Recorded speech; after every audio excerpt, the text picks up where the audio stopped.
ಹರಿ ಓಂ ಗುರುಭ್ಯೋ ನಮಃ. ಆತ್ಮೀಯರೆಲ್ಲರಿಗೂ ನಮಸ್ಕಾರ. 2025 ನೂತನ ವರ್ಷಕ್ಕೆ ತಮ್ಮೆಲ್ಲರಿಗೂ ಸಹ ಶುಭಾಶಯಗಳು. ನೋಡಿ, ಶುಭಾಶಯಗಳು ಅಂದ ತಕ್ಷಣ ಪ್ರತಿಯೊಬ್ಬರೂ ಸಹ ಅವರ ಕುಟುಂಬದಲ್ಲಿ, ಅವರ ಜೀವನದಲ್ಲಿ, ಅವರ ಒಂದು ಮಕ್ಕಳ ವಿಚಾರದಲ್ಲಿ, ಅವರ ವೃತ್ತಿ ವಿಚಾರದಲ್ಲಿ, ಕೆಲಸ ಕಾರ್ಯ, ಬಿಸ್ನೆಸ್ಸು, ವ್ಯವಹಾರ ಎಲ್ಲದರಲ್ಲೂ ಸಹ ಹೊಸ ವರ್ಷದಿಂದ ಸುಖಮಯವಾದಂತಹ ಒಂದು ಪ್ರತಿಫಲಗಳು, ಶುಭಕರವಾದಂತಹ ಯೋಗ ಬಲಗಳು, ವಿಶೇಷವಾದಂಥ ಉನ್ನತ ಸ್ಥಾನದ ಬೆಳವಣಿಗೆ ಇವೆಲ್ಲವೂ ಕೂಡ ಆಶಯಗಳನ್ನ ಇಟ್ಕೊಂಡಿರ್ತಕ್ಕಂಥದ್ದು. ಅದಕ್ಕೆ ತಕ್ಕಂತೆ ಪ್ರತಿಯೊಬ್ಬರು ಸಹ ವಿಶೇಷ ಮಾಡ್ತಾರೆ, ಶುಭಾಶಯ ತಿಳಿಸ್ತಾ ಇರ್ತಾರೆ. ಆ ಶುಭ ನಿಮ್ಮೆಲ್ಲರಿಗೂ ಕೂಡ ಸಿಗಬೇಕು ಅನ್ನುವಂಥದ್ದು ಕೂಡ ನಮ್ಮ ಆಶಯ. ಸೊ ಈಗ ದ್ವಾದಶಿ ರಾಶಿಗಳಲ್ಲಿ ಬಹುಮುಖ್ಯವಾಗಿ ಸಿಂಹರಾಶಿಯವರಿಗೆ 2025 ಏನು ಕೊಡುತ್ತೆ ಗ್ರಹಗಳ ಒಂದು ಬದಲಾವಣೆಯಿಂದ ಅನ್ನೋಂಥದ್ದನ್ನು ನಾವು ನೋಡೋಣ. ನೋಡಿ, ಈಗ ಸಿಂಹರಾಶಿಯವರಿಗೆ ಬಹುಮುಖ್ಯವಾಗಿ ನಾವು ನೋಡೋದಾದರೆ, ನಿಮ್ಮ ರಾಶಿಗೆ ಕೇತು ಸಂಚಾರ ಮಾಡ್ತಾನೆ. ಯಾವಾಗ ಮಾಡ್ತಾನೆ? ಕೇತು ಎಲ್ಲಿದ್ದಾನೆ ಅಂತಂದರೆ ದ್ವಿತೀಯ ಸ್ಥಾನದಲ್ಲಿ ಕನ್ಯಾ ರಾಶಿಯಲ್ಲಿರ್ತಕ್ಕಂತಹ ಕೇತು ಮೇ 30ನೇ ತಾರೀಕಿಗೆ ಕೇತು ನಿಮ್ಮ ರಾಶಿ ಪ್ರವೇಶ ಮಾಡ್ತಾನೆ. ಸುಮಾರು 1.5 ವರ್ಷಗಳ ಕಾಲ ಇರ್ತಕ್ಕಂತಹದ್ದು ಈ ರಾಹು ಕೇತುಗಳ ಒಂದು ಬದಲಾವಣೆ. ಹಾಗಾಗಿ ಕೇತು ಕನ್ಯಾ ರಾಶಿಯಲ್ಲಿದ್ದಾಗ ಸ್ವಲ್ಪ ಒಡುಕುದೊಡುಕುಗಳು, ದುಡ್ಡು ಕಾಸು ವಿಚಾರದಲ್ಲಿ ನಿಧಾನ, ಯಾವುದೇ ವ್ಯವಹಾರ ಮಾಡಿದ್ರೆ ದುಡ್ಡು ಬೇಗ ಬರ್ತಾ ಇಲ್ಲ, ಯಾವುದೇ ಕೆಲಸದಿಂದ ಅಂದ್ಕೊಂಡಷ್ಟು ದುಡ್ಡು ಪಡೆಯೋಕ್ಕಾಗ್ತಾ ಇಲ್ಲ, ದುಡ್ಡು ವಿಚಾರದಲ್ಲಿ ಗಲಾಟೆ ಕಟ್ಕೊಳ್ಳುವಂತಹದ್ದು, ಕೇಸು ಕೋರ್ಟು ವಗೈರೆ ಇವೆಲ್ಲವೂ ಕೂಡ ಬಂದು ಹೋಗುವಂತಹದ್ದು ನೀವು ನೋಡಿರ್ತೀರ. ಮೇ 30ರ ನಂತರ ಈ ಒಂದು ಸ್ಥಿತಿ ಬದಲಾಗತ್ತೆ. ಯಾವ ರೀತಿ ಬದಲಾಗತ್ತೆ? ನಿಮ್ಮ ರಾಶಿಗೆ, ನಿಮ್ಮ ಜನ್ಮರಾಶಿಗೆ ಬರ್ತಾ ಇರ್ತಕ್ಕಂತಹ ಕೇತು. ನೋಡಿ, ಕೇತು ಬಂದಾಗ ಸ್ವಲ್ಪ ಪೂರ್ವ ಜನ್ಮದ ಫಲಗಳೆಲ್ಲವೂ ಕೂಡ ಜಯಿಸುವಂತಹದ್ದು ಅಂತೇಳಿ ಹೇಳ್ತಾ ಇರ್ತೀವಿ. ಆದರೆ ಕೇತು ಮಾರಕ ಗ್ರಹ, ಅಂದರೆ ಕೆಟ್ಟ ಗ್ರಹ, ದುಷ್ಟಗ್ರಹ, ಪೀಡಗ್ರಹ ಅನ್ನುವಂತಹದ್ದು. ಹಾಗಾಗಿ ಆಂಟಿ ಕ್ಲಾಕ್ ಸುತ್ತುವಂತಹ ಗ್ರಹ ರಾಹುಕೇತುಗಳಲ್ಲಿ ಕೇತು.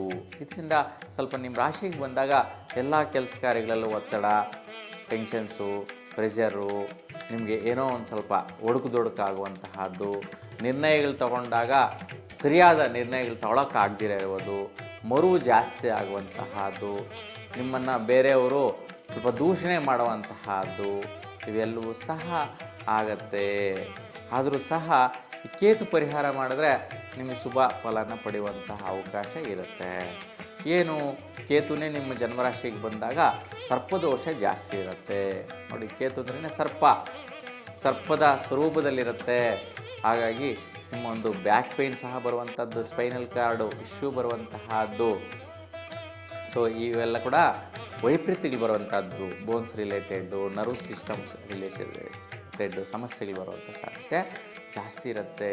ಅದಕ್ಕೋಸ್ಕರ ಈ ಸರ್ಪದೋಷ ಪರಿಹಾರಕ್ಕೆ ನಿಮ್ಮ ಹತ್ತಿರದಲ್ಲಿರುವಂತಹ ನಾಗದೇವರಿಗೆ ಈ ಒಂದು ಸಮಯದಲ್ಲಿ, ಅಂದರೆ ಮೇ 30ರ ನಂತರ ವರ್ಷ ಪೂರ್ತಿಯಲ್ಲಿ ಒಂದು ನಾಗರಕಟ್ಟೆಗೆ, ಅಂದರೆ ನಾಗದೇವರುಗಳಿಗೆ ಹಾಲು ಹಾಕಿ ನೀವು ಒಂದು ಪರಿಹಾರ ಪೂಜೆಯನ್ನು ಮಾಡಿಕೊಳ್ಳಿ.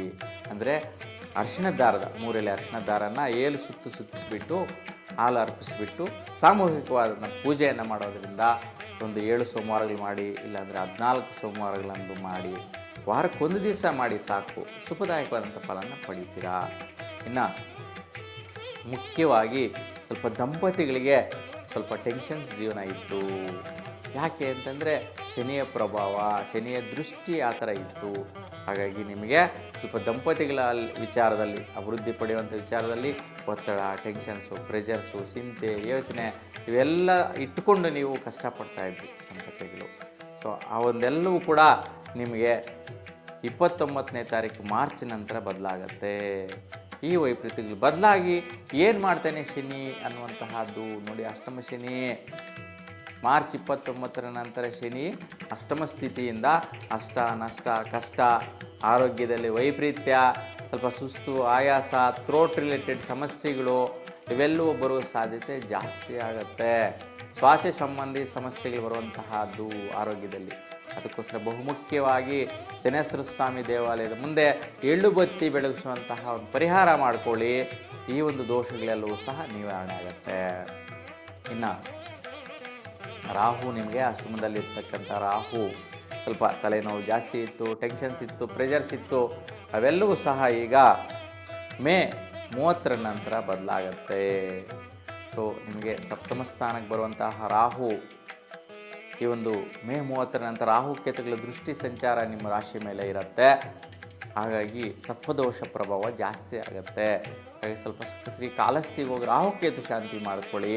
ಸ್ವಲ್ಪ ದಂಪತಿಗಳ ಮಧ್ಯೆ ವೈರಾಗ್ಯ ಬರುವಂಥದ್ದು, ಗಲಾಟೆ ಬರುವಂಥದ್ದು, ಹೊಸದಾಗಿ ಮದುವೆ ಆಗಿ 2-3 ವರ್ಷ ಜೀವನ ಮಾಡಿರ್ತಕ್ಕಂಥವ್ರಿಗೆ ಅನ್ಯೋನ್ಯತೆಯಲ್ಲಿ ವೈಪರೀತ್ಯ ಬಂದು ಡೈವರ್ಸ್ ತಗೊಳ್ಳುವಂತಹದ್ದು, ಅಂದರೆ ಡಿಸ್ಟರ್ಬ್ ಆಗಿ ದೂರ ಆಗುವಂಥ ಸ್ಥಿತಿಗಳು ಕೂಡ ಬಂದುಬಿಡುತ್ತೆ. ರಾಹು ಅಷ್ಟು ಕಠಿಣವಾದಂತಹ ವೈಪರೀತ್ಯನ ತಂದಿಕ್ತಾನೆ.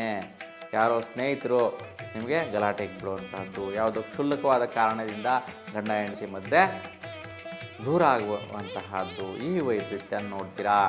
ಹಾಗಾಗಿ ಶಕ್ತಿ ಮಾತೆಯ ದರ್ಶನ ಮಾಡ್ಕೊಳ್ಳಿ, ಕೆಂಪು ಹೂವಿನ ಸ್ತೋತ್ರ ಮಾಡಿಸ್ಕೊಳ್ಳಿ, ಈ ಒಂದು ವೈಪರೀತ್ಯಗಳ ನಿವಾರಣೆ ಆಗುತ್ತೆ. ಇನ್ನು ನಿಮಗೆ ಬಹುಮುಖ್ಯವಾಗಿ ನಿಮಗೆ ಕರ್ಮಸ್ಥಾನದಲ್ಲಿರುವಂತಹ ಗುರು, ವೃತ್ತಿಯಲ್ಲಿ ಸ್ವಲ್ಪ ಸ್ಥಿರತೆ, ಘನತೆ, ಗೌರವ, ಸಮಾಜದಲ್ಲಿ ಹೆಸರು ಬರುವಂಥ ಕೆಲಸಗಳು ಮಾಡ್ತಾ ಇದ್ದೀರಾ, ಅದು ಆದಾಯಗಳು ಬರುವಂತಹ ಸ್ಥಿತಿ ಹೋಗುತ್ತೆ. ನೋಡಿ, ನಿಮಗೆ ಗುರುವಿನ ಫಲ ತುಂಬ ಚೆನ್ನಾಗಿದೆ. ರಾಹು ಕೇತು ಶನಿಯ ಪ್ರಭಾವಕ್ಕಿಂತ ಗುರುವಿನ ಫಲನೇ ಜಾಸ್ತಿ ಸಿಗುತ್ತೆ ಸಿಂಹರಾಶಿಯವರಿಗೆ. ಯಾವ ರೀತಿ ಕೊಡ್ತಾನಪ್ಪ ಗುರು ಫಲ ಅಂತಂದರೆ, ಕರ್ಮ ವೃತ್ತಿಯಲ್ಲಿ ಅಭಿವೃದ್ಧಿ, ಉನ್ನತವಾದಂತಹ ಸ್ಥಿತಿ, ಅದು ಆದಾಯಕ್ಕೆ ಹೋಗುವಂತಹದ್ದು. ಅದು ಆದಾಯ ಯಾವ ರೀತಿಯಲ್ಲಿ ಕೊಡ್ಬೋದು? ಒಂದು ಭೂಮಿ ಕೊಡ್ಬೋದು, ಮನೆ ಕೊಡ್ಬೋದು, ಬೆಳೆಗಳು ಬೆಳೆಯುವಂತಹವ್ರಿಗೆ ಫಲ ಕೊಡ್ಬೋದು, ಒಳ್ಳೆ ಮಾರ್ಕೆಟಿಂಗ್ ವ್ಯಾಪಾರ ಮಾಡುವಂಥವ್ರಿಗೆ, ಏಜೆಂಟ್ ವ್ಯವಹಾರಗಳು ಮಾಡುವಂಥವ್ರಿಗೆ, ಬಿಲ್ಡರ್ಸ್ಗೆ, ಇವರೆಲ್ಲರಿಗೂ ಕೂಡ ಒಂದು ಕಾರ್ಯದಲ್ಲಿ ಅಭಿವೃದ್ಧಿ, ಆದಾಯ ಇವೆಲ್ಲವೂ ನೋಡುವಂತಹದ್ದು ನಿಮ್ಮದಾಗಿರುತ್ತೆ. ಹಾಗಾಗಿ ಉತ್ತಮವಾದಂಥ ಫಲಗಳಿದೆ. ಗುರು ಶ್ರೇಷ್ಠ ಫಲ ಕೊಡ್ತಾನೆ ಈ ವರ್ಷದಲ್ಲಿ. ಈ 3 ಗ್ರಹಗಳ ಒಂದು ಪರಿಹಾರ ಮಾಡಿಕೊಂಡ್ರೆ ಸುಫಲನ ಪಡಿತೀರಾ. ನಿಮ್ಮೆಲ್ಲರಿಗೂ ಕೂಡ ಭಗವಂತಹ ಆಯುಷ್ಯ, ಆರೋಗ್ಯ, ಯೋಗ ಭಾಗ್ಯಗಳೆಲ್ಲವೂ ಸಹ ಅನುಗ್ರಹಿಸಲಿ ಅಂತ ಭಗವಂತನಲ್ಲಿ ಪ್ರಾರ್ಥಿಸ್ತಾ ನಿಮ್ಮೆಲ್ಲರಿಗೂ ಶುಭವಾಗಲಿ. ನಮಸ್ಕಾರ.